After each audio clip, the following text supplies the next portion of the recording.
Filion. Radio X. OK, on est dans version mood week-end, comme on dirait, depuis hier, depuis que l'aubergiste a lancé son vin. D'ailleurs, ça s'est bien passé, la vente des bouteilles hier pour ton blanc Summer? Très bien passé. Tout a été vendu. Puis là, c'est le fun parce qu'aujourd'hui, moi, je pense que la SAQ ne met pas toutes les bouteilles, dans le sens qu'ils trouvent des caisses dans l'entrepôt. OK. Donc, je pense qu'ils ont un système. Il y a de l'entreposage à un moment donné, puis là, il en dit, mettons, OK, mettons 24 bouteilles, là, tout passe, puis là, le lendemain, on en a 12. OK. Il doit en avoir dans l'entrepôt quelque part. Là, OK, ils ont parfait. un système, eux autres. Non, mais ça a sorti en fouillant. Oui. Le nom, c'est Helios, donc Helios, super bon vin blanc grec. Joe Hamel est avec nous, à moins que JC avant un breaking news pour nous autres. J'ai RDI est en émission spéciale sur le Prince Philippe. Ils ont fait rentrer Céline puis tout. Là. Céline Galipo est on duty. Tout le monde est là. Wow. Joe, t'es salué juste à t'amener vers quelque chose que j'ai écouté ce matin. C'est un reportage de 3 minutes. Et je dois le dire, là, c'est pas Fox News, c'est pas une affaire bizarre sur YouTube. Ça vient des médias que les journalistes et la gauche aiment bien. Ça vient de NBC, l'émission du matin. Et c'est un 3 minutes vidéo où des chercheurs nous racontent leur grand questionnement sur ce qui se passe en ce moment aux États-Unis. Donc, le grand questionnement est celui-ci. Puis je vous le répète, là, ce n'est pas sur Fox News, ce n'est pas sur une chaîne YouTube bizarre qu'on connaît pas. C'est sur NBC. Il n'y a pas plus à gauche, il n'y a pas plus comme vous autres, la gang de gauchistes. Il n'y a pas plus comme vous autres que cette gang-là. Ça vient de l'émission Today Show, l'émission du matin, le genre de Salut, bonjour. Et pendant 3 minutes, ils parlent avec des chercheurs et les chercheurs ne comprennent pas ce qui se passe. C'est-à-dire qu'ils ont... En fait, ils comprennent pas. Ils sont en train de réaliser quelque chose. C'est qu'ils sont en train de réaliser que actuellement, le variant britannique avec lequel on deal, il semble vouloir s'installer dans des États confineurs. Et à l'inverse, il ne semble pas s'installer dans les États non confinés. Donc, ce que je résume, là, c'est qu'il y a des augmentations légères de cas, où il y a une stabilité de cas dans des États qui confinent comme nous, même un peu moins, là, il n'y a pas personne qui confine comme nous, moins que nous, mais pour eux, c'est beaucoup. Et les États où on ouvre, comme la Floride, le Texas, etc., il se passe rien, OK? Donc, c'est comme l'inverse. Les cas baissent, les décès, etc., tout se passe bien. Et je vous le dis, là, c'est disponible. Allez pitonner ça sur Google, vous allez l'entendre, c'est 3 minutes. Donc, la conclusion, c'est, est-ce que finalement, le confinement fait plus de mal que de bien? C'est quand même bizarre, c'est des questions qu'on pose régulièrement. Je pense que c'est le consensus après 1 an. Là, on se rend compte que d'un point de vue épidémiologique, du moins d'un point de vue d'un impact sur la baisse des cas, le confinement a à peu près pas d'impact. Là. Puis on peut parler d'autres mesures également, mais si on compare les États qui ont confiné le plus versus ceux qui ont à peu près pas confiné ou qui ont déconfiné très tôt, comme la Floride, la courbe est à peu près la même. Je pense que la courbe des cas ou des hospitalisations, je me souviens pas de laquelle, je l'ai retweeté hier, de la Californie. La Californie a finalement rejoint là, la Floride après plusieurs mois où la Floride était plus bas en termes de cas, je crois. Donc, il n'y a pas vraiment de corrélation. Et ça, faut le répéter parce que ça semble...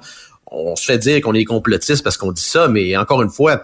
C'est à partir de données des santé publiques des différentes régions, des différents États. C'est pas des données qu'on invente. Là. Je veux dire, les graphiques qui sont faits à gauche et à droite sont faits à partir de données publiques et de la santé publique d'un peu partout. Donc, il y a effectivement pas l'air d'avoir de corrélation entre la sévérité des mesures et la baisse des cas qui est un peu partout. Maintenant, le portrait qui est donné de la pandémie est souvent tributaire de l'orientation politique du gouvernement de la place. Donc, regardez actuellement au Texas où on est résolument tourné vers une ouverture. C'est la même chose avec la Floride notamment. Il semble avoir un portrait différent là, de la pandémie.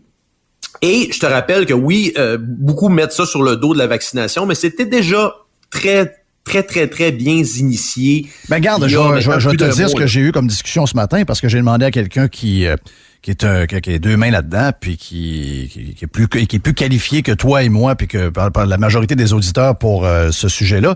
Et je lui ai demandé, en regardant, après avoir regardé cette vidéo-là, j'ai dit, est-ce que les virus vont descendre vers les États du Sud, comme ça a été le cas l'été passé, donc au mois de juillet, où on a eu des augmentations dans ces endroits-là. Rappelez-vous, la télévision, il ne parlait que de ça.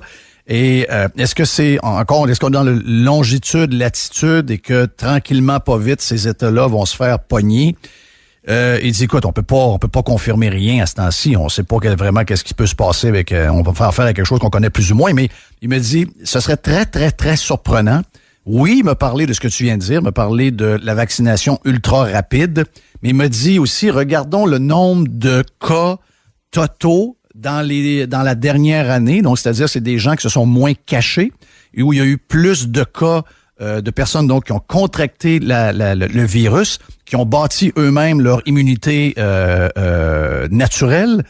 Et les deux ensemble font qu'ils approchent le 70% d'immunité. Donc, si, mettons, c'est longitude, latitude et que le virus, donc le variant qui arrive du Brésil ou qui arrive de l'autre, qui arrive aux alentours de fin juin, début juillet, ben il n'y aura pas de place à aller. Donc, lui, ce qu'il dit, c'est que effectivement, l'idée d'avoir ouvert un peu plus et en protégeant les personnes plus faibles et en laissant aller les autres, puis qui, tranquillement, pas vite, attrapent le virus, puis que parallèlement, on est capable d'arriver avec un vaccin efficace, ben, ils sont en train de probablement gagner, tandis que nous, puis je pense qu'on le voit, t'es à Montréal, Joe, surprenant quand même de voir l'indiscipline des Montréalais, des voir se promener dans le métro, des voir dans les parcs, et de voir que les chiffres sont très, très bas. Donc, beaucoup de vaccins, mais énormément de cas également dans la dernière année. Ça, je pense que ça a un impact sur la place que peut prendre le variant, alors que Québec, malgré un mois d'octobre et novembre, mais ça a été quand même assez rapide comme histoire, ça n'a pas duré 2 mois, là, ça a été quelques semaines seulement. On était vierges, on était des sitting ducks, on était des gens pour le virus, on était les prochaines victimes parce que lui, il cherche à aller quelque part et nous, on était cachés depuis trop longtemps probablement et les chiffres de Montréal et Québec, c'est un peu ce que ça reflète en ce moment. Ben, c'est l'opinion du médecin spécialiste que je t'ai textuellement dit hier. Donc, le virus avait été centré sur Montréal alors que maintenant, il a l'air à s'éparpiller un petit peu plus partout au Québec. Et ce qu'on voit, c'est que ça a l'air d'infecter les plus jeunes qui sont plus solides. Et maintenant, il y a des données qu'on peut pas mettre de côté. Là, regarde, je lisais ce matin, il y a 85% des personnes de 80 ans et plus qui sont vaccinées, puis 77% des 70-79 ans, et dans pas long, 60 ans et plus, ça va être 80%. Donc, tu sais, la population à risque, quand tu regardes le risque là, du COVID en fonction de la tranche d'âge, et tu sais, je pense qu'il y a quelque chose comme 95% des décès qui sont en haut de 70 ans, même je pense 80 ans. Là. Donc, c'est très, très, très, très largement, ça affecte largement cette population-là. Ben là, il commence à être en majorité vaccinés, même plus que la majorité, c'est plus que le 2/3. Puis t'as raison, donc, t'as raison, parce que les gens des hôpitaux qui me donnent l'info me disent que la clientèle, là, c'est des gens de notre âge, là, c'est des gens de 50 ans. Là, donc... ça, c'est des données de la santé publique INSPQ, là, c'est pas quelque chose que je sors d'un chapeau.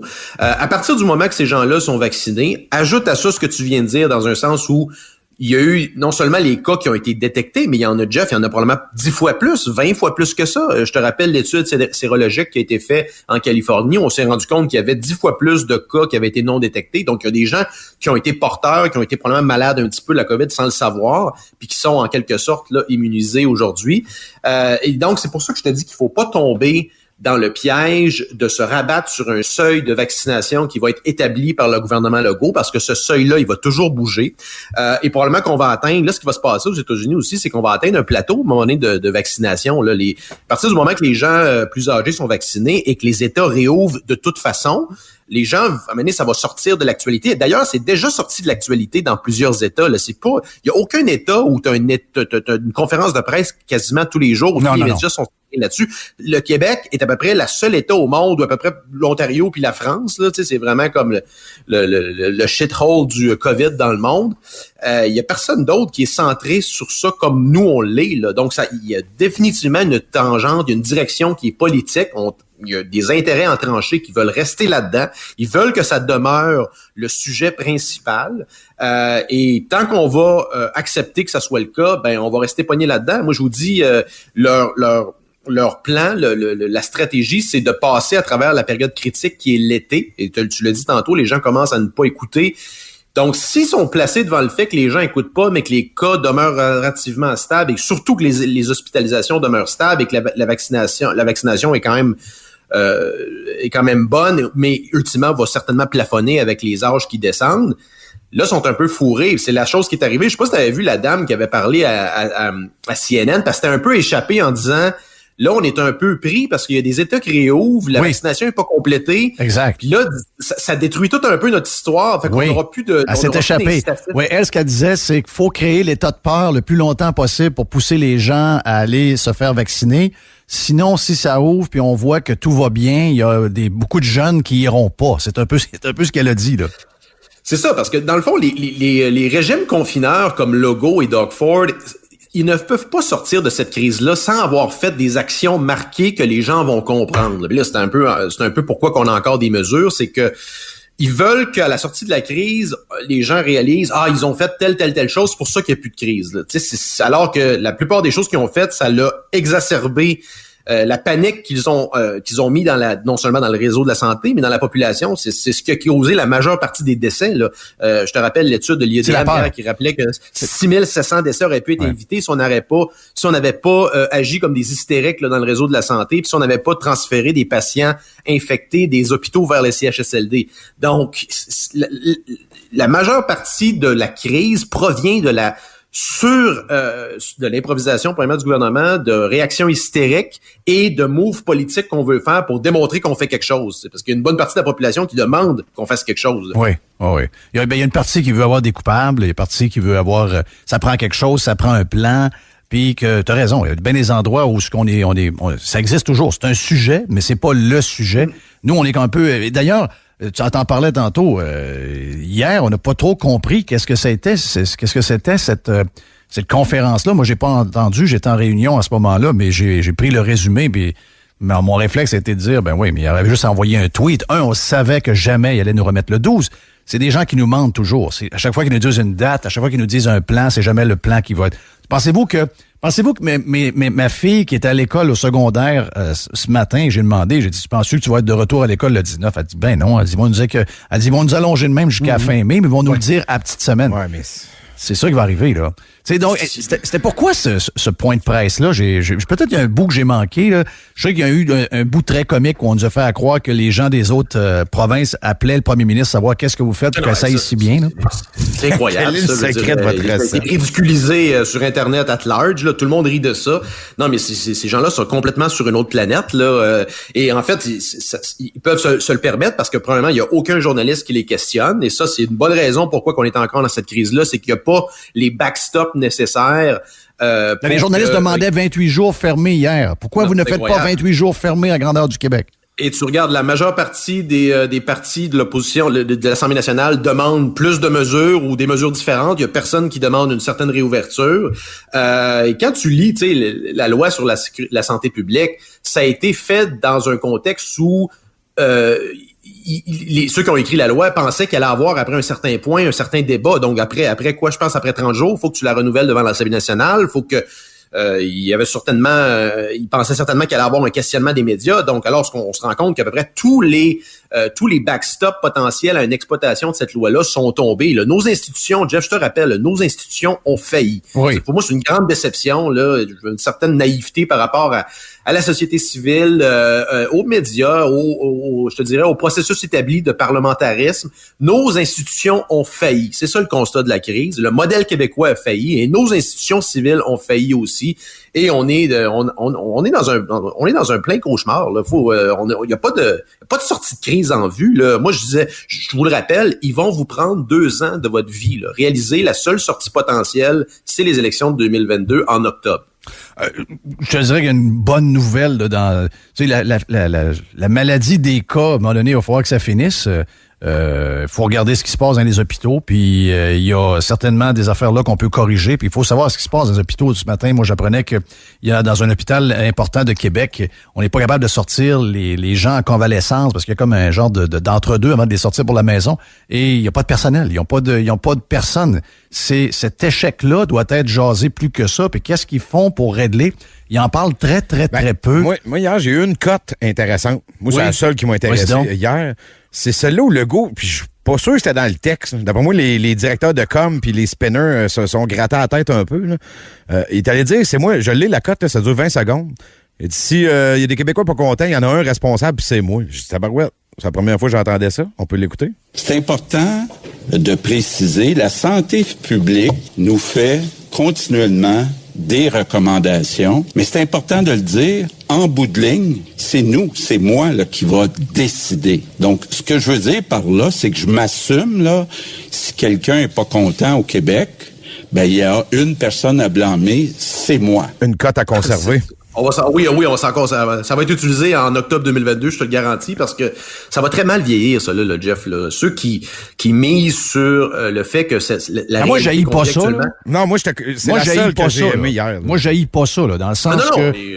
c'est ça. En fait, il confirme que c'est lui le boss, puis que c'est essentiellement politique aussi, la direction. Bon, on s'en est rendu compte du fait qu'il ne suivait pas les recommandations de la santé publique. Puis en passant, c'est vrai, dans le fond, la santé publique, elle conseille, mais c'est le gouvernement qui agit. Le conseil exécutif, c'est le conseil des ministres, c'est le premier ministre qui dirige. Mais Joe, 2 jours avant, il disait ben là, la santé publique m'avait dit d'ouvrir les écoles. J'étais pas pour dire non. Tu sais, il a joué souvent là-dessus. Je pense qu'il se l'est fait dire. Je pense qu'il y a eu de la pression. C'est drôle parce qu'au début, moi, j'avais l'impression que c'était la santé publique qui menait le show. Tu sais, qu'il y avait un peu... c'est toujours des gens qui ont des intérêts un peu politiques aussi.